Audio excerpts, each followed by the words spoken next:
अहम ख़बर है नास्री नवां के आगाह कंदासीं। नकीबुल्ला केस में अॻूणे एसएचओ अमानुल्ला मरवत समेत 7 जवाबदारनि ते फर्दे जुर्म लागू कयो वियो आहे। जवाबदारनि पारां ॾोह वासण खां इनकार कयो वियो आहे। अदालत जांच ऑफिसर ऐं शाहिदनि खे तलब करे वरितो आहे। अमा के आगाह कंदासीं। अॻूणे एसएचओ अमानुल्ला मरवत, गदा हुसैन, सदाकत हुसैन ऐं ॿियनि खे पेश कयो वियो आहे। ॿुधणीअ दौरान केसनि जो मरकज़ी जवाबदार अॻूणो पुलिस ऑफिसर शुहेब खे बि पेश कयो वियो आहे। इन हवाले सां वधीक अपडेट मालूम कंदासीं। कराची का इसाक सर्किल लाइन ते मौजूद है। जी इसाक, आगाह कजो कहिड़ा अपडेट आहिनि?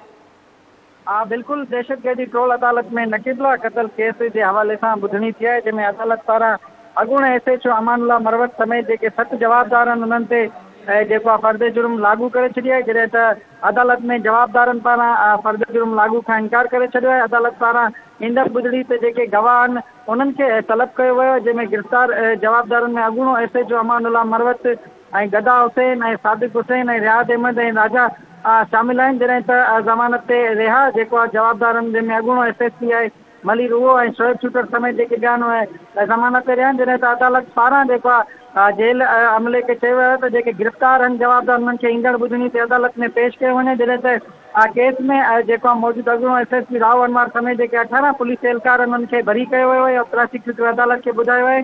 जॾहिं त केस में अॻूणो एसएचओ अमानुल्ला मरवत समेत जेके 7 पुलिस एहलकार आहिनि उहे मफ़रूर आहिनि। जॾहिं त जेके 7 जवाबदार मफ़रूर उन्हनि खे दहशतगर्दी ट्रोल अदालत में फ़ैसिले खां पोइ जेको आहे कयो वञे। जॾहिं त केस में हिकु जेको जवाबदार आहे शोएब शूटर उहो ज़मानत ते रहिया आहिनि। सां गॾोगॾु जेको अमानुल्ला मरवत समेत जेके 6 जवाबदार आहिनि उहे मफ़रूर आहिनि। जॾहिं त नकीबुल्ला खे जेको आहे जनवरी 2018 में पुलिस मुक़ाबले में जेको आहे क़तल कयो वियो हुयो। उन खां पोइ जेको अॼु केस जी ॿुधणी थी आहे, जंहिंमें ईंदड़ ॿुधणी ते जेके गवाह आहिनि उन्हनि खे अदालत तलब करे वरितो आहे। जी ठीकु आहे इसाक, अवां जी महिरबानी।